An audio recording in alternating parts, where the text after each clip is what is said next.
നമസ്കാരം. പ്രായമായ അമ്മയെയും അച്ഛനെയും ഒക്കെ പൊന്നുപോലെ സംരക്ഷിക്കുന്ന മക്കളെ നമ്മൾ കണ്ടിട്ടുണ്ട്. എന്നാൽ ഉത്തർപ്രദേശിൽ വിവാഹത്തെ ചൊല്ലിയുണ്ടായ തർക്കത്തിനൊടുവിൽ ഒരു മകൻ അമ്മയെ ക്രൂരമായി കൊലപ്പെടുത്തിയിരിക്കുകയാണ്. ഗാസിയാബാദിലാകട്ടെ സ്വത്ത് തർക്കത്തെ തുടർന്ന് മകൻ പിതാവിനെ കൊലപ്പെടുത്തിയിരിക്കുന്നു. രാജസ്ഥാനിലേക്ക് പോകുമ്പോൾ ഭാര്യയും കാമുകനും ചേർന്ന് ഭർത്താവിനെ കൊലപ്പെടുത്തി. ഈ വാർത്തകളെപ്പറ്റി വിശദമായി നോക്കാം. സ്വാഗതം നിഗൂഢതകളുടെ 20-ാം മണിക്കൂറിലേക്ക്.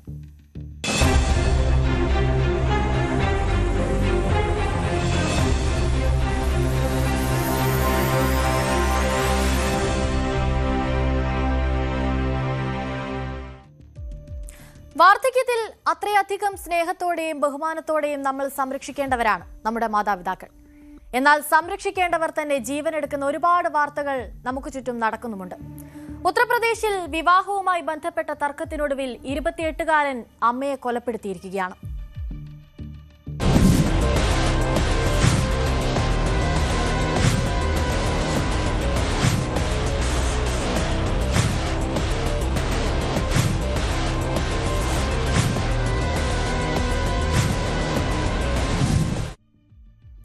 ഉത്തർപ്രദേശിലെ ബഹ്റൈച്ച് എന്ന ജില്ലയിലാണ് മകൻ അമ്മയെ അതിദാരുണമായി കൊലപ്പെടുത്തിയിരിക്കുന്നത്. കൂടാതെ പിതാവിനെ കോടാലി കൊണ്ട് ക്രൂരമായി മർദ്ദിക്കുകയും ചെയ്തു. ഇപ്പോൾ അദ്ദേഹം ആശുപത്രിയിൽ ചികിത്സയിലാണ്. പ്രതി ചൈലു വർമ്മ എന്ന 28-കാരനെ പോലീസ് അറസ്റ്റ് ചെയ്തിട്ടുണ്ട്. വ്യാഴാഴ്ച രാവിലെ 7:30ഓടെയാണ് ഈ കൊലപാതകം നടക്കുന്നത്. കുറച്ചു കാലമായി തന്നെ ഇവരുടെ വീട്ടിൽ പല കാര്യങ്ങളെ ചൊല്ലി തർക്കങ്ങൾ നടക്കാറുണ്ടായിരുന്നു. ഒപ്പം താൻ ആഗ്രഹിച്ച വിവാഹം കൂടി വീട്ടിൽ സമ്മതിക്കാതെ വന്നതോടെയായിരുന്നു ഇത്തരമൊരു ക്രൂരകൃത്യം ചെയ്യുന്നതിലേക്ക് ചൈലു വർമ്മ എത്തിയത്. കുറച്ചു നാളുകളായി തന്നെ അമ്മ പാകം ചെയ്തു നൽകുന്ന ഭക്ഷണത്തെ ചൊല്ലിയും വൃത്തിയെ ചൊല്ലിയുമൊക്കെ ഇയാൾ അമ്മയുമായി വഴക്കിടാറുണ്ടായിരുന്നുവെന്നാണ് ആശുപത്രിയിൽ ചികിത്സയിലുള്ള പിതാവ് പോലീസിനോട് വ്യക്തമാക്കിയത്. അമ്മ ഉണ്ടാക്കി നൽകുന്ന ഭക്ഷണം രുചികരമല്ലെന്നും ചിലപ്പോഴൊക്കെ അമ്മ അയാൾക്ക് നൽകുന്ന ഭക്ഷണത്തിൽ മാലിന്യം കലർത്തിയെന്നും ഒക്കെ പറഞ്ഞായിരുന്നു അമ്മയുമായി ഈ ചൈലു വർമ്മ വഴക്കുണ്ടാക്കിയിരുന്നത്. കഴിഞ്ഞ ദിവസം വിവാഹ ആവശ്യം കൂടി വീട്ടിൽ അവതരിപ്പിച്ചതോടെ വിഷയം കൂടുതൽ വഷളാവുകയായിരുന്നു. ഗ്രാമത്തിലെ ഒരു പെൺകുട്ടിയെ വിവാഹം കഴിക്കണമെന്നായിരുന്നു ചൈലുവിന്റെ ആവശ്യം. എന്നാൽ അയാളുടെ മോശം സ്വഭാവങ്ങൾ കാരണം ഈ വിവാഹം നടക്കുന്നതിനോട് കുടുംബം ഒട്ടും അംഗീകരിക്കാത്ത നിലപാട് സ്വീകരിച്ചു. അത് അമ്മയും മകനും തമ്മിലുള്ള തർക്കം കൂടുതൽ രൂക്ഷമാകാൻ കാരണമായി. പിന്നാലെ തന്നെ കോടാലി ഉപയോഗിച്ച് പലതവണ ആക്രമിച്ച് അവനവരെ കൊലപ്പെടുത്തുകയായിരുന്നു. അമ്മ കന്യാദേവി എന്ന 55-കാരിയാണ് കൊല്ലപ്പെട്ടത്. ശക്തമായ ആക്രമണമായതുകൊണ്ട് തന്നെ സംഭവസ്ഥലത്ത് വെച്ച് തന്നെ അവർ മരിച്ചു. തുടർന്ന് പിതാവ് 60-കാരനായ ഭഗവാൻ വർമ്മയെയും പ്രതി ഇതേ കോടാലി ഉപയോഗിച്ച് ആക്രമിക്കുകയായിരുന്നു. मामला है साहब, घरे चाय बनाई मलकिन हमारे अपने बाप का वही घर से ये नहीं के घरे चाय दे आई और वहाँ वही घर से निकला साहब, इधर से चाय पियाए जात रहे, वही रास्ता में मार दी साहब। खाना विवाद साहब यही कुछ रहा कि खाना खात रहा कि ढंग से नाई बनाया हुआ है, खाना बनाओ थी तो लेटरिन डाल देती हो, दो कार डाल देती हो, फर्ज खाना नहीं बनाते साहब, यही से कुल करते मामला बहुत. സംഭവത്തിൽ ഇവരുടെ ബന്ധു നൽകിയ വിശദീകരണമാണ് നമ്മളിപ്പോൾ കേട്ടത്. വീട്ടിൽ നിന്ന് ബഹളം കേട്ട് ഓടിയെത്തിയ നാട്ടുകാരാണ് പോലീസിൽ ഈ വിവരം അറിയിക്കുന്നത്. പോലീസ് എത്തുമ്പോഴേക്ക് അമ്മ കന്യാദേവി കൊല്ലപ്പെടുകയും പിതാവ് ക്രൂരമായ ആക്രമണമേറ്റ് അവശനിലയിലുമായിരുന്നു. കന്യാദേവിയുടെ ഭർത്താവ് നൽകിയ പരാതിയുടെ അടിസ്ഥാനത്തിൽ കൊലപാതക ശ്രമം എന്നീ വകുപ്പുകൾ പ്രകാരം പോലീസ് കേസ് രജിസ്റ്റർ ചെയ്തിട്ടുണ്ട്. പ്രതിയെ അറസ്റ്റ് ചെയ്യുകയും ചെയ്തു. ആക്രമണത്തിന് ഉപയോഗിച്ച കോടാലിയും കണ്ടെടുത്തതായി പോലീസ് വ്യക്തമാക്കുന്നു. जल्दी दूरगास थाना विशेषगंज की टीम को एक सूचना प्राप्त हुई कि ग्राम मुरैना में एक महिला नाम कन्या देवी पत्नी भगवान वर्मा उम्र करीब 55 वर्ष की कुल्हाड़ी मारकर हत्या कर दी गई है। इस सूचना पर तत्काल थानाध्यक्ष विशेषगंज अपनी टीम के साथ एफएसएल टीम तथा उच्चाधिकारीगण मौके पर पहुंचे। मौके का निरीक्षण किया गया तथा परिवारजनों एवं आस पड़ोस के लोगों से पूछताछ करने पर यह ज्ञात हुआ कि भगवान वर्मा के पुत्र चैलू वर्मा उम्र करीब 28 वर्ष में अपनी मां की कुल्हाड़ी मारकर हत्या कर दी गई है। इस संबंध में मृतका के पति द्वारा लिखित तहरीर प्राप्त हुई है। इस लिखित तहरीर पर सुसंगत धाराओं में अभियुक्त पंजीकृत कर अभियुक्त को गिरफ्तार कर लिया गया है। हालांकि तल्ख बरामद कर लिया गया है। शव का पंचायतनामा भरकर पीएम के लिए जिला अस्पताल बहराइच भेज दिया गया है। अग्रिम विधिक कार्रवाई प्रचलित है। मौके पर शांति व्यवस्था कायम है। മാതാപിതാക്കൾക്കെതിരെയുള്ള ഇത്തരം സംഭവങ്ങൾ ഇപ്പോൾ ദിനംപ്രതി നമുക്ക് ചുറ്റും ആവർത്തിക്കുകയാണ്. കുടുംബ പ്രശ്നത്തെയും സ്വത്ത് തർക്കത്തെയും ഒക്കെ തുടർന്ന് മക്കൾ ചേർന്ന് അച്ഛനെയും അമ്മയും ക്രൂരമായി കൊന്നുവെന്ന വാർത്ത കുറച്ചു ദിവസം മുൻപാണ് ഉത്തർപ്രദേശിൽ നിന്ന് തന്നെ പുറത്തു വന്നത്. ഇത്തരം നടക്കുന്ന സംഭവങ്ങൾ ഇനിയും ആവർത്തിക്കാതിരിക്കട്ടെ.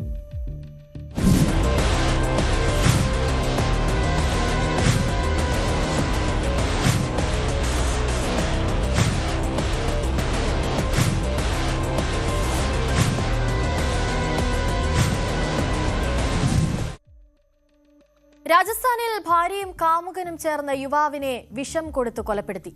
പിടിക്കപ്പെടാതിരിക്കാൻ വിഷം കഴിച്ച് ആത്മഹത്യ ചെയ്തുവെന്ന് വരുത്തി തീർക്കാൻ ശ്രമിക്കുകയും ചെയ്തു. ഇരുവരും തമ്മിലുള്ള പ്രണയബന്ധം ഭർത്താവ് അറിഞ്ഞതോടെയാണ് ഇത്തരമൊരു ക്രൂര കൊലപാതകത്തിലേക്ക് കാര്യങ്ങളെത്തിയത്.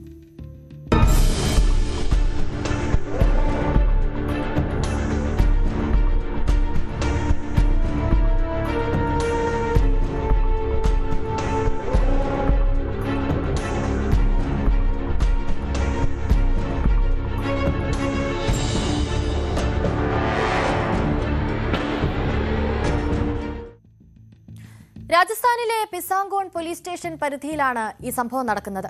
കഴിഞ്ഞ ദിവസമായിരുന്നു വിമലയും ഗോപാലും തമ്മിലുള്ള പ്രണയബന്ധത്തെപ്പറ്റി ഭർത്താവായ മുകേഷ് അറിയുന്നത്. കഴിഞ്ഞ 2 വർഷമായി മുകേഷ് അറിയാതെ പ്രണയത്തിലായിരുന്നു വിമലയും ഗോപാലും. ഏകദേശം 8 ദിവസം മുൻപാണ് ഇരുവരും തമ്മിലുള്ള ബന്ധത്തെപ്പറ്റി മുകേഷ് അറിയുന്നതും ഇതുമായി ബന്ധപ്പെട്ട് തർക്കങ്ങളൊക്കെ നടക്കുന്നതും. അതിനുശേഷം മുകേഷിന്റെ ഭാഗത്തു നിന്ന് പലതരത്തിലുള്ള ഭീഷണികളും വിമലയ്ക്ക് നേരെ ഉണ്ടായി എന്ന് അവർ പറയുന്നു. ഇത് ദമ്പതികൾക്കിടയിൽ വലിയ തരത്തിലുള്ള തർക്കത്തിനൊക്കെ വഴിവെക്കുകയും ചെയ്തു. ഈ വൈരാഗ്യമാണ് സംഭവത്തിലേക്ക് നയിച്ചതെന്നാണ് പോലീസ് സംശയിക്കുന്നത്. കൂടാതെ ഗോപാൽ മുകേഷിനെ കൊലപ്പെടുത്തുമെന്ന് ഭീഷണിപ്പെടുത്തിയതായും പോലീസ് വ്യക്തമാക്കിയിട്ടുണ്ട്. ഇതിനെപ്പറ്റി ഇപ്പോൾ പോലീസ് വിശദമായി അന്വേഷിക്കുകയാണ്.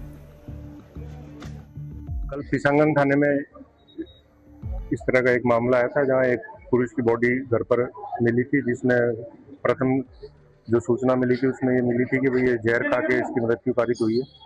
आगे अनुसंधान किया गया तो ये पाया गया कि उस शख्स की हत्या की गई थी। और इसमें जब फर्दर हमने इन्वेस्टिगेशन की तो 3 लोगों का नाम आया, जिनसे अभी डिटेन करके हम पूछताछ कर रहे हैं और आगे वैधानिक कार्रवाई जो भी होगी उस हिसाब से की जाएगी। महिला जो थी उसकी अपने पति से अनबन थी और 2 अन्य पुरुषों के भी नाम हैं जो सामने आए, जिनको हमने डिटेन किया है और आगे पूछताछ कर रहे हैं। ग्रामीण क्या मांग कर रहे हैं सर? उनकी मांगों पर किस तरीके से? ग्रामीण जो महिला के जो बच्चे थे उनको नौकरी दिलाने की और मकान दिलाने की इत्यादि मांगे कर रहे हैं। ഈ കൊലപാതകം ചെയ്യാനായി വിമലയ്ക്കും ഗോപാലിനുമൊപ്പം മറ്റു 2 കൂട്ടാളികൾ കൂടി ഉണ്ടായിരുന്നുവെന്നാണ് പോലീസിന്റെ കണ്ടെത്തൽ.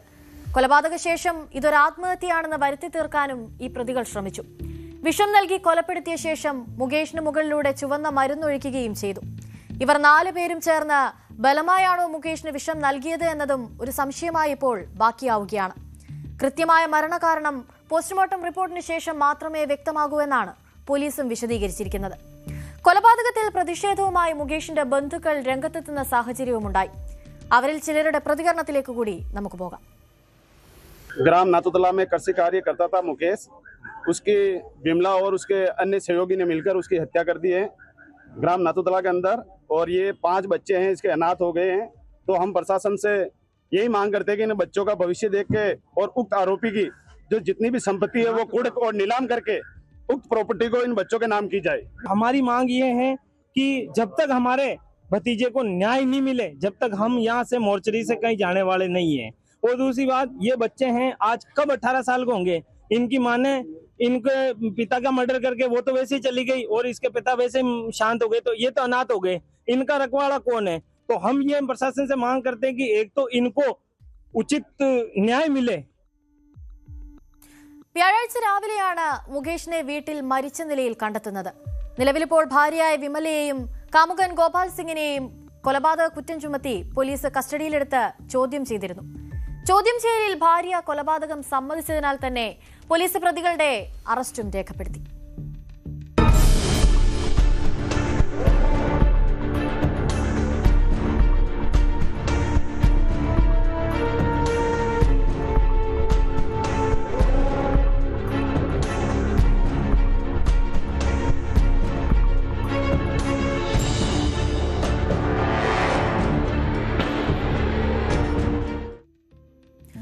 ഉത്തർപ്രദേശിൽ നിന്നാണ് മറ്റൊരു ദാരുണമായ വാർത്ത പുറത്തുവരുന്നത്. അവിടെ ഒരു മുൻ ഗ്രാമത്തലവൻ അതിക്രൂരമായി കൊല്ലപ്പെട്ടിരിക്കുകയാണ്. കൊലപാതകികൾ ആരെന്നോ കൊന്നതെന്തിനെന്നോ പോലും ഇപ്പോഴും വ്യക്തമല്ല. പ്രതികൾക്കായുള്ള അന്വേഷണത്തിലാണ് ഇപ്പോൾ പോലീസ്.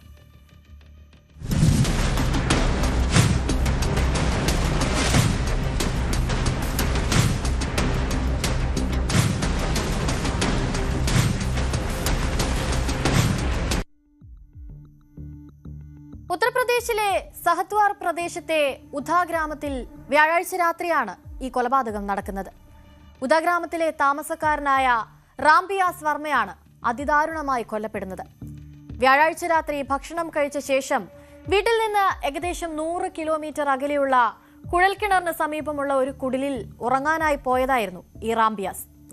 വെള്ളിയാഴ്ച രാവിലെ റാംബിയാസിനെ തിരഞ്ഞ് വീട്ടുകാർ എത്തിയപ്പോഴാണ് കൊല്ലപ്പെട്ട വിവരം പുറംലോകം അറിയുന്നത്.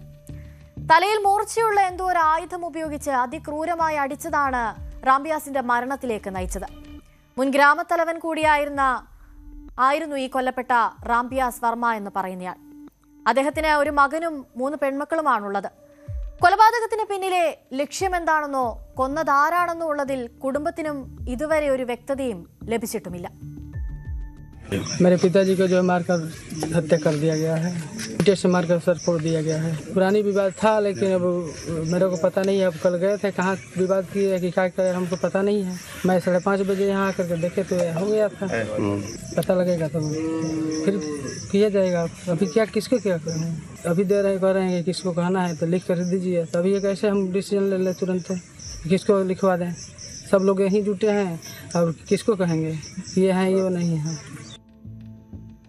ഗ്രാമത്തിൽ ഇങ്ങനെ ഒരു കൊലപാതകം നടന്നു എന്ന വിവരം ലഭിച്ച ഉടനെ തന്നെ സഹത്വാർ പോലീസ് സ്റ്റേഷനിൽ നിന്നുള്ള ഒരു സംഘം സ്ഥലത്തെത്തി ഈ മൃതദേഹം ഏറ്റെടുത്ത് പോസ്റ്റ്മോർട്ടം പരിശോധനയ്ക്കൊക്കെയായി അയച്ചിട്ടുണ്ട്.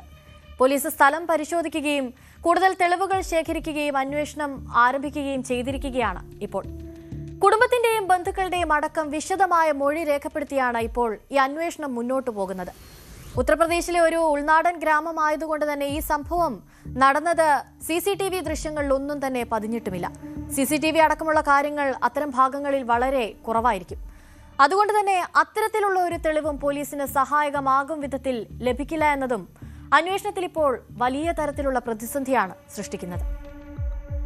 आज दिनांक 24/7/2026 को समय करीब 6 बजे थाना सातवार पुलिस को सूचना प्राप्त हुई कि ग्राम उधा थाना सातवार में रामव्यास वर्मा पुत्र स्वर्गीय मंगलदेव वर्मा उम्र करीब 70 वर्ष की हत्या हो गई है।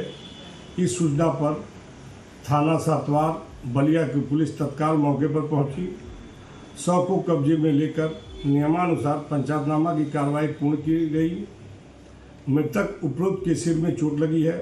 मृतक के परिजन से तहरीर प्राप्त कर थाना सातवार पर सुसंगत धाराओं में अभियोग पंजीकृत कर विवेचना की जा रही है। मौके पर शांति व्यवस्था कायम है। ഏതായാലും റാംബിയാസിന്റെ ഈ കൊലപാതകം സഹത്വാറിലെ ജനങ്ങൾക്കിടയിൽ വലിയ തരത്തിലുള്ള ആശങ്കയാണ് ഇപ്പോൾ ഉണ്ടാക്കിയിരിക്കുന്നത്. കൊലപാതക കാരണം വ്യക്തമല്ലാത്തതുകൊണ്ട് തന്നെ ഇനിയും ഇത്തരത്തിൽ കൂടുതൽ ആക്രമണം ഉണ്ടാകുമോ എന്നതിലും ജനങ്ങൾക്ക് വലിയ തരത്തിലുള്ള ഭയമുണ്ട്. റാംബിയാസുമായി ബന്ധപ്പെട്ട ആളുകളെ അടക്കം സംശയ നിഴലിൽ നിർത്തിക്കൊണ്ടാണ് ഇപ്പോൾ പോലീസിന്റെ അന്വേഷണം മുന്നോട്ടു പോകുന്നത്. അതോടൊപ്പം കൊല്ലപ്പെട്ട വ്യക്തിക്ക് എന്തെങ്കിലും തരത്തിൽ ശത്രുക്കൾ ഉണ്ടായിരുന്നു എന്നതും ഭീഷണികൾ നിലനിന്നിരുന്നു എന്നതൊക്കെ വിശദമായി അന്വേഷിക്കുകയാണ് ഇപ്പോൾ പോലീസ്.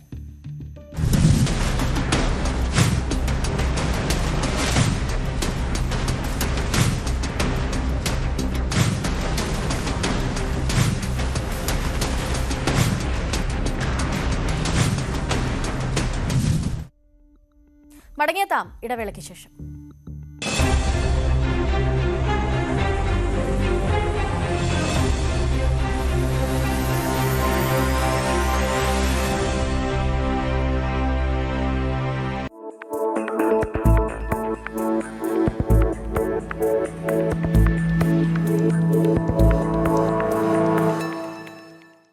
ഇന്ത്യൻ സാമ്പത്തിക രംഗവും ഭരണനിർവഹണ സംവിധാനങ്ങളും ഡിജിറ്റൽ യുഗത്തിന്റെ അടുത്ത ഘട്ടത്തിലേക്ക് ചുവടുവെക്കുകയാണ്. ഓരോ ധനകാര്യ വർഷത്തിന്റെയും പകുതി അടയാളപ്പെടുത്തുന്ന ജൂലൈ മാസം സാധാരണയായി പുതിയ സാമ്പത്തിക അച്ചടക്കങ്ങളുടെയും പരിഷ്കാരങ്ങളുടെയും തുടക്കമാകാറുണ്ട്. ഈ വർഷവും അതിൽ ഒട്ടും കുറവല്ല. രാജ്യത്തെ സാധാരണക്കാരായ സാധാരണ പൗരന്മാർ മുതൽ വൻകിട നികുതിദായകർ വരെയും നിത്യേന UPI ഇടപാടുകൾ നടത്തുന്നവർ മുതൽ ഇന്ത്യൻ റെയിൽവേയിൽ യാത്ര ചെയ്യുന്നവർ വരെയും അറിഞ്ഞിരിക്കേണ്ട വിപ്ലവകരമായ നിരവധി മാറ്റങ്ങളാണ് ജൂലൈ 1 മുതൽ രാജ്യത്ത് പ്രാബല്യത്തിൽ വരുന്നത്. ഈ പരിഷ്കാരങ്ങൾ കേവലം ഒരു ചുവപ്പ് നാട മാറ്റമല്ല, മറിച്ച് രാജ്യത്തെ സാമ്പത്തിക വ്യവസ്ഥയിൽ സുതാര്യത ഉറപ്പാക്കാനും സാമ്പത്തിക തട്ടിപ്പുകൾ തടയാനും ലക്ഷ്യമിട്ടിട്ടുള്ള ദീർഘവീക്ഷണത്തോടെയുള്ള നീക്കങ്ങളാണ്. നമ്മുടെ പണമിടപാടുകളെയും ഔദ്യോഗിക രേഖകളെയും നേരിട്ട് സ്വാധീനിക്കുന്ന ഈ പുതിയ മാറ്റങ്ങളുടെ ആഴവും പരപ്പും നമുക്ക് വ്യക്തമായി മനസ്സിലാക്കാം. വരും ദിവസങ്ങളിൽ സാമ്പത്തിക നഷ്ടങ്ങളും നിയമക്കുരുക്കുകളും ഒഴിവാക്കാൻ ഇത് നമ്മളെ സഹായിക്കും. വ്യക്തികളുടെ സാമ്പത്തിക അടയാളമായി നിലകൊള്ളുന്ന പെർമനന്റ് അക്കൗണ്ട് നമ്പർ അഥവാ പാൻ കാർഡ് സ്വന്തമാക്കുന്നതിനുള്ള നടപടിക്രമങ്ങളിൽ വലിയ മാറ്റങ്ങളാണ് വന്നിരിക്കുന്നത്. ജൂലൈ 1 മുതൽ പുതിയ പാൻ കാർഡിനായി അപേക്ഷിക്കുന്ന ഏതൊരു വ്യക്തിക്കും ആധാർ കാർഡ് പൂർണ്ണമായും നിർബന്ധമാക്കിയിരിക്കുകയാണ്. മുൻകാലങ്ങളിൽ മറ്റ് ഔദ്യോഗിക രേഖകൾ ഉപയോഗിച്ച് പാൻ കാർഡ് അപേക്ഷകൾ സമർപ്പിക്കാൻ സാധിച്ചിരുന്നുവെങ്കിൽ ഇനി മുതൽ അതിന് സാധ്യതയില്ല. നികുതി വെട്ടിപ്പുകൾ തടയുന്നതിനും ഒരേ വ്യക്തി തന്നെ ഒന്നിലധികം പാൻ കാർഡുകൾ കൈവശം വെച്ച് നടത്തുന്ന സാമ്പത്തിക ക്രമക്കേടുകൾ പൂർണ്ണമായി ഇല്ലാതാക്കുന്നതിനുമാണ് സർക്കാർ ഈ കടുത്ത തീരുമാനം കൈക്കൊണ്ടിരിക്കുന്നത്. ആധാർ വിവരങ്ങളുമായി പൂർണ്ണമായി പൊരുത്തപ്പെടുന്ന അപേക്ഷകൾ മാത്രമേ ഇനി മുതൽ സ്വീകരിക്കപ്പെടുകയുള്ളൂ. ഈ പുതിയ പരിഷ്കാരത്തിൽ ഏറ്റവും ശ്രദ്ധിക്കേണ്ട കാര്യം പേരുകളിലും മറ്റ് വ്യക്തിഗത വിവരങ്ങളിലുമുള്ള കൃത്യതയാണ്. അപേക്ഷകന്റെ പേര്, ജനനത്തീയതി, ലിംഗഭേദം എന്നിവ ആധാർ കാർഡിൽ രേഖപ്പെടുത്തിയിരിക്കുന്നതിന് തുല്യമായി തന്നെ പുതിയ പാൻ അപേക്ഷാ ഫോമിലും പൂരിപ്പിക്കേണ്ടതുണ്ട്. അക്ഷരങ്ങളിൽ ചെറിയൊരു വ്യത്യാസം വന്നാൽ പോലും അപേക്ഷകൾ നിരസിക്കപ്പെടുന്ന അവസ്ഥയുണ്ടാകും. അതിനാൽ പുതിയ പാൻ കാർഡിന് അപേക്ഷിക്കാൻ തയ്യാറെടുക്കുന്നവർ തങ്ങളുടെ ആധാർ കാർഡിലെ വിവരങ്ങൾ കൃത്യമാണെന്ന് ആദ്യം തന്നെ ഉറപ്പുവരുത്തണം. വിവരങ്ങളിലെ ഏതെങ്കിലും തെറ്റുകളുണ്ടെങ്കിൽ അവ ആദ്യം തിരുത്തിയ ശേഷമേ പാൻ കാർഡിനായി അപേക്ഷിക്കാവൂ. പാൻ കാർഡും ആധാർ കാർഡും തമ്മിലുള്ള ഈ കർശനമായ കൂടിച്ചേർക്കൽ വഴി രാജ്യത്തെ വ്യാജ അക്കൗണ്ടുകൾ ഇല്ലാതാക്കാനും അതുവഴി കള്ളപ്പണത്തിന്റെ ഒഴുക്ക് തടയാനും സാധിക്കുമെന്നാണ് ധനകാര്യ വിദഗ്ധർ വിലയിരുത്തുന്നത്. രാജ്യത്തെ ലക്ഷക്കണക്കിന് വരുന്ന നികുതിദായകർക്ക് വലിയ ആശ്വാസം നൽകിക്കൊണ്ട് ഇൻകം ടാക്സ് റിട്ടേൺ സമർപ്പിക്കാനുള്ള അവസാന തീയതി സെപ്റ്റംബർ 15 വരെ നീട്ടിയിട്ടുണ്ട്. സാധാരണയായി ജൂലൈ 31-നുള്ളിൽ ITR ഫയലിംഗ് പൂർത്തിയാക്കേണ്ടതായിരുന്നു. എന്നാൽ പുതിയ നികുതി പോർട്ടലിലെ സാങ്കേതിക നവീകരണങ്ങളും നികുതിദായകർക്ക് തങ്ങളുടെ സാമ്പത്തിക രേഖകൾ കൃത്യമായി ഒത്തുനോക്കുന്നതിനുള്ള അധിക സമയവും കണക്കിലെടുത്താണ് കേന്ദ്ര ധനമന്ത്രാലയം ഈ തീയതി നീട്ടി നൽകാൻ തീരുമാനിച്ചത്. അവസാന നിമിഷത്തെ തിരക്കുകളും വെബ്സൈറ്റിലെ സാങ്കേതിക തകരാറുകളും കാരണം ഒട്ടനവധി പേർക്ക് കൃത്യസമയത്ത് നികുതി ഫയൽ ചെയ്യാൻ സാധിക്കാറില്ലായിരുന്നു. ഈ പ്രതിസന്ധിക്കാണ് പുതിയ തീരുമാനത്തിലൂടെ താൽക്കാലിക പരിഹാരമായിരിക്കുന്നത്. തീയതി നീട്ടിയത് വഴി നികുതിദായകർക്ക് തങ്ങളുടെ form 26 AS, annual information statement എന്നിവയിലെ വിവരങ്ങൾ ബാങ്ക് പലിശ വരുമാനങ്ങളുമായും ഓഹരി വിപണിയിലെ ലാഭ വരുമാനങ്ങളുമായും കൃത്യമായി ഒത്തുനോക്കാൻ ആവശ്യത്തിന് സമയം ലഭിക്കും. നിശ്ചിത തീയതിയായ സെപ്റ്റംബർ 15-നുള്ളിൽ തന്നെ റിട്ടേൺ സമർപ്പിക്കാത്തവർ കനത്ത പിഴ നൽകേണ്ടി വരും എന്നതും ശ്രദ്ധിക്കേണ്ടതാണ്. വരുമാനം 5 ലക്ഷത്തിന് മുകളിലുള്ളവർക്ക് 5000 രൂപ വരെയും അതിൽ താഴെയുള്ളവർക്ക് 1000 രൂപ വരെയും വൈകിയ വേളകളിൽ പിഴ ഈടാക്കാവുന്നതാണ്.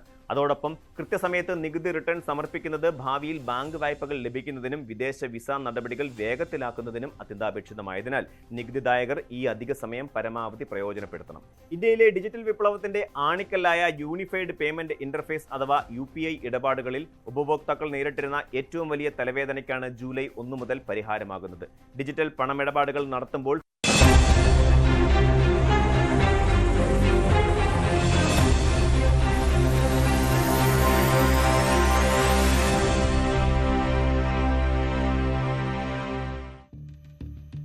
ഗാസിയാബാദിലെ മോദി നഗറിൽ മകൻ സ്വന്തം പിതാവിനെ വെടിവെച്ച് കൊലപ്പെടുത്തിയിരിക്കുകയാണ്.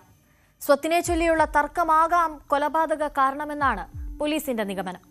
പ്രതി മയക്കുമരുന്നിന് അടിമയായിരുന്നു എന്നൊരു കണ്ടെത്തലും പോലീസ് നടത്തിയിട്ടുണ്ട്.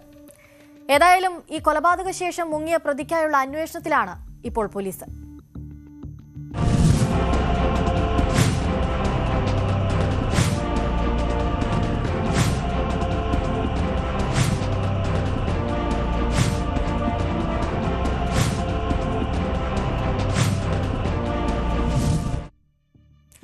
ഗാസിയാബാദിലെ മോദി നഗറിലാണ് മകൻ പിതാവിനെ വെടിവെച്ച് കൊന്ന ശേഷം ഓടി രക്ഷപ്പെട്ടത്. കഴിഞ്ഞ ദിവസം രാത്രിയാണ് ഈ സംഭവം നടക്കുന്നത്. 32-കാരനായ നിഖിൽ നെഹ്റ സ്വന്തം പിതാവ് ഹരിയോം നെഹ്റയ്ക്ക് നേരെ വെടിയുതിർക്കുകയായിരുന്നു. സ്വത്തിനെ ചൊല്ലിയുള്ള തർക്കമാകാം കൊലപാതക കാരണം എന്ന പ്രാഥമിക നിഗമനത്തിലാണ് ഇപ്പോൾ പോലീസ് ഉള്ളത്. ഏകദേശം 150 കോടി വിലമതിക്കുന്ന സ്വത്തിനുടമയായിരുന്ന പിതാവായ ഹരിയോം നെഹ്റ. ഇരുവരും തമ്മിൽ നടന്ന തർക്കം രൂക്ഷമായതോടെ നിഖിൽ ഈ ഹരിയോമിന് നേരെ വെടിയുതിർക്കുകയായിരുന്നു. ഗുരുതരമായി പരിക്കേറ്റ ഹരിയോം നെഹ്റ സംഭവസ്ഥലത്ത് തന്നെ കുഴഞ്ഞു വീഴുകയും ചെയ്തു. കുറ്റകൃത്യം ചെയ്ത ശേഷം മകനായ നിഖിൽ സംഭവസ്ഥലത്ത് നിന്ന് ഓടി രക്ഷപ്പെടുകയായിരുന്നു. ഈ സംഭവത്തെപ്പറ്റി ആശുപത്രിയിൽ നിന്ന് ബന്ധുക്കൾ വിവരമറിയിച്ചതോടെയാണ് പോലീസ് സംഘം ഈ ആക്രമണം നടന്ന വീട്ടിലേക്ക് എത്തുന്നത്. പോലീസ് ആ സ്ഥലം പരിശോധിക്കുകയും തെളിവുകൾ ശേഖരിക്കുകയും ഒക്കെ ചെയ്തു. ഒളിവിൽ പോയ പ്രതിക്കായുള്ള തെരച്ചിൽ നടത്താനായി ഇപ്പോൾ നിരവധി സംഘങ്ങളെ വിന്യസിച്ചിരിക്കുകയാണ് പോലീസ്. अभी रात में करीब 12 बजे घटना प्रकाश में आई है कि बुलाना क्षेत्र के मोदी नगर के हरिओम हैं, जिनको जो करीब 55 वर्ष के हैं, उनके पुत्र के द्वारा जो है गोली से, जिसका नाम निखिल है, उम्र करीब 32 वर्ष है, गोली मार दी गई, जिनको अस्पताल ले जाया गया तो वहाँ उनकी मृत्यु हो गई है। घटना का कारण क्या रहा है अब इस बारे में कोई स्पष्ट बात पता नहीं चल पाई है। कितनी गोलियां मारी गई सर? प्रारंभिक जांच में अभी 4 गोलियां दिख रही हैं। नहीं, यहाँ अंदर ही बात हो रही थी कि सन 2018 में संभवतः उसने अपने छोटे भाई को गोली मारी थी, उसका अब रिकॉर्ड लिखवा रहा है। ഈ പ്രതിയായ നിഖിൽ മയക്കുമരുന്നിന് അടിമയായിരുന്നുവെന്നും കുടുംബത്തിൽ ദിവസവും ഇയാൾ പല കാര്യങ്ങൾ പറഞ്ഞ് തർക്കങ്ങൾ ഉണ്ടാക്കുമായിരുന്നുവെന്നും പോലീസിന് വ്യക്തമായിട്ടുണ്ട്. മദ്യലഹരിയിലാണ് മകൻ ഈ ഞെട്ടിക്കുന്ന കൊലപാതകം നടത്തിയതെന്നാണ് നിഖിലിന്റെ കുടുംബം വ്യക്തമാക്കിയിരിക്കുന്നത്. ഭൂമി തർക്കത്തെ ചൊല്ലി അച്ഛനും മകനും തമ്മിൽ വളരെ കാലമായി തന്നെ ഇത്തരത്തിൽ തർക്കങ്ങൾ പലതും നിലനിന്നിരുന്നു. ഏകദേശം 75 ബിഗ കൃഷിഭൂമിയും ഡൽഹി മീററ്റ് റോഡിലെ ജീവൻ ആശുപത്രിക്ക് മുന്നിൽ ഒരു വാണിജ്യ മാർക്കറ്റുമുള്ള ആളായിരുന്നു ഈ മരണപ്പെട്ട ഹരിയോം നെഹ്റ. ഇതേ തുടർന്നുള്ള തർക്കം തന്നെയാണ് കൊലപാതക കാരണം എന്നാണ് പോലീസ് പറയുന്നത്. എന്നിരുന്നാലും കൊലപാതകത്തിന് പിന്നിലെ യഥാർത്ഥ കാരണം മറ്റെന്തെങ്കിലും ആണോ? ആണെങ്കിൽ തന്നെ അത് കണ്ടെത്താനുള്ള അന്വേഷണത്തിലാണ് ഇപ്പോൾ പോലീസ്. പ്രതിയെ ഉടൻ പിടികൂടുമെന്നാണ് പോലീസ് വ്യക്തമാക്കിയിരിക്കുന്നത്. പ്രതി പോകാനുള്ള ഇടങ്ങളും സുഹൃത്തുക്കളുടെ അടക്കം വീടുകളും കേന്ദ്രീകരിച്ചാണ് ഇപ്പോൾ അന്വേഷണം പുരോഗമിക്കുന്നത്.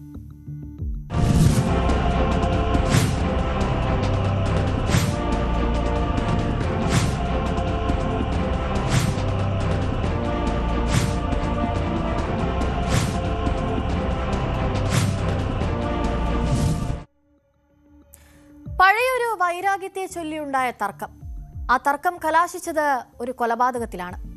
സംഭവത്തിൽ പോലീസിനെതിരെ വലിയ തരത്തിലുള്ള വിമർശനമാണ് ഇപ്പോൾ ഉയരുന്നത്. സംഘർഷത്തിന് മുൻപേ തന്നെ പോലീസിനെ ഈ വിവരം അറിയിച്ചിട്ടും പോലീസ് ഇടപെട്ടില്ല, നടപടി സ്വീകരിച്ചില്ല എന്നാണ് നാട്ടുകാർ ഉന്നയിക്കുന്ന ആരോപണം.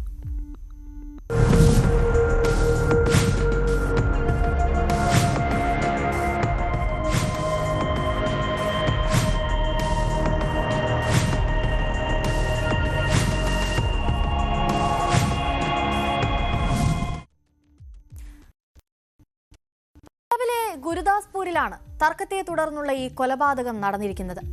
പഴയൊരു വൈരാഗ്യത്തെ ചൊല്ലിയായിരുന്നു കഴിഞ്ഞ ദിവസം 2 യുവാക്കൾ ചേർന്ന് തർക്കത്തിലാകുന്നത്. കഴിഞ്ഞ ദിവസം ഉച്ച കഴിഞ്ഞായിരുന്നു ഈ സംഭവമൊക്കെ നടക്കുന്നത്.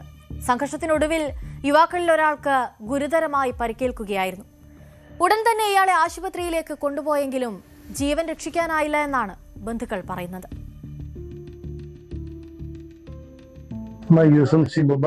ਪਿੰਡ ਮੇਰਾ ਚੱਗੂ ਵਾਲਾ, ਇਹ ਮੇਰੇ ਪਰਿਵਾਰ ਦਾ, ਇਹ ਮੇਰੀ ਸਿਸਟਰ, ਮੇਰੀਆਂ ਭਰੇਵੀਆਂ ਨੇ, ਮੈਂ ਦੀ ਨੂੰਹ ਆ। ਇਹ ਸਾਨੂੰ 9:30 ਵਜੇ ਫੋਨ ਗਿਆ ਪਿੰਡ। ਜਿਸ ਵੇਲੇ ਫੋਨ ਗਿਆ ਅਸੀਂ ਪ੍ਰੇਅਰ ਤੇ ਬੈਠੇ ਸਾਰਾ ਪਰਿਵਾਰ, ਅਸੀਂ ਕਿਹਾ ਬਾਅਦ ਚ ਕਰਦੇ ਆ ਫੋਨ। ਉਹਨਾਂ ਕਿਹਾ ਕਿ ਇੱਥੇ ਪਿੰਡ ਭਗਵਾਨ ਵਿੱਚ ਲੜਾਈ ਹੋਈ ਆ। ਜਦੋਂ ਅਸੀਂ ਇਸ ਘਟਨਾ ਨੂੰ ਸੁਣਿਆ ਅਸੀਂ ਤੁਰੰਤ ਅਸੀਂ ਹਸਪੀਟਲ ਪਹੁੰਚ ਗਏ। ਹਸਪੀਟਲ ਪਹੁੰਚ ਕੇ ਅਸੀਂ ਪੁੱਛਿਆ ਉਹਨਾਂ ਨੂੰ ਵੀ ਕੀ ਹੋਇਆ। ਉਹ ਕਹਿੰਦੇ ਕਿ ਇੱਥੇ ਪਹਿਲਾਂ ਵੀ ਇੱਕ ਝਗੜਾ ਹੋਇਆ ਸੀਗਾ ਕ੍ਰਿਸ਼ਨਾ ਦੇ ਨਾਲ, ਮਤਲਬ ਪਿੰਡ ਦੇ ਜੱਟਾਂ ਨਾਲ। ਤੇ ਘਰਾਂ 8 ਵਜੇ ਘਰਾਂ ਲੜਾਈ ਬਾਹਰ ਹੋਣੀ ਤੇ ਬੱਚਾ ਮੇਰਾ ਕਹਿੰਦਾ ਮੰਮੀ ਵੇਖਣ ਚੱਲੀਏ, ਲੜਾਈ ਬੜੀ ਬਾਹਰ ਹੋਣੀ ਤੇ ਅਸੀਂ ਤੇ ਬੂਹਾ ਟੋਕ ਮੈਂ ਪੈ ਗਏ ਰਿਹਾ ਤੇ ਕਹਿੰਦਾ ਚੱਲ ਚੱਲੀਏ ਮੰਮੀ। ਅਸੀਂ ਮਾਂ ਪਤੀ ਬਾਹਰ ਚਲ ਗਏ, ਅਸੀਂ ਵੇਖਣ ਚੱਲ ਗਿਆ। ਮੈਂ ਉੱਥੇ ਕੋਲ ਪੀੜੀ, ਮੇਰਾ ਮੁੰਡਾ ਗਾਂ ਚਲ ਗਿਆ। ਪਰ ਕੋ ਨਾ ਕੋਈ ਸੋਟਾ ਵਾ ਨਾ ਕੋਈ ਰੋੜਾ ਵਾ, ਕੱਖ ਨਹੀਂ। ਇੰਡੀਆਂ ਗੱਡੀਆਂ ਨਾਲ ਬੰਦੀਆਂ 5 ਗੱਡੀਆਂ ਮੰਗਾ ਲਈਆਂ ਨਾ ਬਾਹਰੋਂ। ਹਰਮੀਤ ਨੇ, ਜਗਪ੍ਰੀਤ ਨੇ, ਬਹੂ ਨੇ, ਇਹਨਾਂ ਗੱਡੀਆਂ 5 ਮੰਗਾਈਆਂ ਤੇ ਮੁੰਡਾ ਗਾਂ ਆਇਆ ਤੇ ਮੁੰਡੇ ਦੇ ਜਾਂਦੇ ਇਹਨਾਂ ਗੋਲੀ മാർത്തി. ഏറെ നേരം നീണ്ടുനിന്ന തർക്കവും ആ തർക്കത്തിനൊടുവിൽ ഒരു മരണവും സംഭവിച്ചതോടെ സ്ഥലത്തെ പോലീസിനെതിരെ വലിയ തരത്തിലുള്ള വിമർശനമാണ് ഇപ്പോൾ ഉയരുന്നത്. സംഘർഷം ഉണ്ടായപ്പോൾ തന്നെ പോലീസിനെ നാട്ടുകാരൊക്കെ ചേർന്ന് വിവരം അറിയിച്ചിരുന്നു. എന്നാൽ അവർ കൃത്യസമയത്ത് നടപടി സ്വീകരിച്ചില്ല എന്നാണ് നാട്ടുകാരും യുവാവിന്റെ ബന്ധുക്കളും വ്യക്തമാക്കുന്നത്. പോലീസ് ഒരുപക്ഷെ കൃത്യസമയത്ത് ഇടപെട്ടിരുന്നുവെങ്കിൽ ഇത്തരമൊരു കൊലപാതകം ഒഴിവാക്കാമായിരുന്നുവെന്നാണ് ഗ്രാമത്തലവനടക്കം വ്യക്തമാക്കിയിരിക്കുന്നത്. വിഷയത്തിൽ ഇപ്പോൾ അന്വേഷണം പുരോഗമിക്കുകയാണ്. ਸਾਨੂੰ ਇੱਕ ਕਾਲ ਆਈ ਹੈ ਥਾਣੇ 'ਚ ਕਿ ਇੱਕ ਗੋਲੀ ਚੱਲੀ ਹੈ ਜਿਸ ਦੇ ਨਾਲ ਕਿ ਇੱਕ ਬੰਦਾ ਜ਼ਖਮੀ ਹੋਇਆ। ਉਸੇ ਵੇਲੇ ਜਿਹੜੇ ਕਾਰਵਾਈ ਕਰਦੇ ਹੋਏ SHO ਸਾਹਿਬ ਤੇ ਮੈਂ ਮੌਕੇ ਤੇ ਪਹੁੰਚੇ ਹਾਂ ਜੀ। ਮੌਕੇ ਤੇ ਪਹੁੰਚ ਕੇ ਅਸੀਂ ਦੇਖਿਆ ਕਿ ਜਿਹੜੇ ਜ਼ਖਮੀ ਸੀਗੇ ਉਹਨਾਂ ਨੂੰ ਹਸਪੀਟਲ ਲੈ ਗਏ ਸੀ, ਜਿਨ੍ਹਾਂ ਦਾ ਨਾਮ ਵਿਜੇ ਲੁਬਾਇਆ ਹੈ ਜੀ ਤੇ ਲੇਬਰ ਦਾ ਕੰਮ ਕਰਦੇ ਨੇ ਉਹ। ਇਹਨਾਂ ਦੀ ਜਿਹੜੀ ਆਪਸੀ ਰੰਜਿਸ਼ ਕਰਕੇ ਇਹਨਾਂ ਦੀ ਲੜਾਈ ਝਗੜੇ ਹੋਏ ਜੀ। ਇਹਦੇ ਵਿੱਚ ਜਿਹੜੇ ਦੋਸ਼ੀ ਨੇ ਉਹ ਫਰਾਰ ਨੇ ਜੀ। ਪੁਲਿਸ ਇਹਦੇ ਵਿੱਚ 2 ਵਾਰੀ ਪਿੰਡ ਵਿੱਚ ਆਈ ਹੈ ਤੇ ਦੋਨੋਂ ਵਾਰੀ ਜਿਹੜੇ ਦੋਨੋਂ ਧਿਰਾਂ ਪੁਲਿਸ ਨੂੰ ਨਹੀਂ ਮਿਲੀਆਂ ਜੀ। 112 ਦੀ ਗੱਡੀ 2 ਵਾਰੀ ਆਈ, ਜਿਨ੍ਹਾਂ ਨੇ ਇਹਨਾਂ ਨੂੰ ਨੋਟ ਕਰਾ ਦਿੱਤਾ ਸੀ ਕਿ ਕੱਲ ਨੂੰ ਥਾਣੇ ਵਿੱਚ ਆ ਜਾਓ, ਲੇਕਿਨ ਦੋਨੋਂ ਧਿਰਾਂ ਦੇ ਜਿਹੜੇ ਪਰਿਵਾਰਕ ਮੈਂਬਰ ਘਰ ਹਾਜ਼ਰ ਨਹੀਂ ਮਿਲੇ ਸੀ ਜੀ। ਅਸੀਂ ਮੁਕੱਦਮਾ ਦਰਜ ਕਰ ਦਿੱਤਾ ਹੈ ਤੇ ਦੋਸ਼ੀਆਂ ਦੀ ਅਸੀਂ ਭਾਲ ਜਾਰੀ ਕਰ ਦਿੱਤੀ ਹੈ। ਜਲਦੀ ਬਿਆਨਾਂ ਮੁਤਾਬਕ ਇਹਨਾਂ ਨੇ 8 ਬੰਦਿਆਂ ਦੇ ਨਾਮ ਬਾਈ ਨੇਮ ਮੁਕੱਦਮਾ ਦਰਜ ਕਰਾਇਆ ਤੇ ਵਿੱਚ 10 ਬੰਦੇ ਹੋਰ അൺപਛാത്തെ ਦੱਸੇ ਨੇ. ഈ കൊലപാതകം നടത്തിയ ആളുകളെ പറ്റിയുള്ള കൂടുതൽ വിവരങ്ങൾ ഇപ്പോൾ പോലീസ് ശേഖരിച്ചു വരികയാണ്.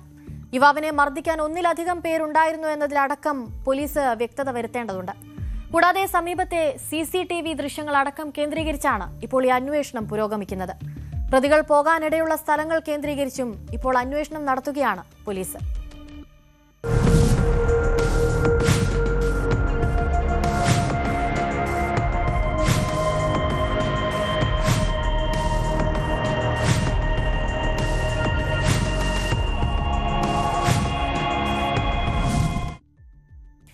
ട്വന്റി അവർ പൂർണ്ണമാവുകയാണ്. നമസ്കാരം.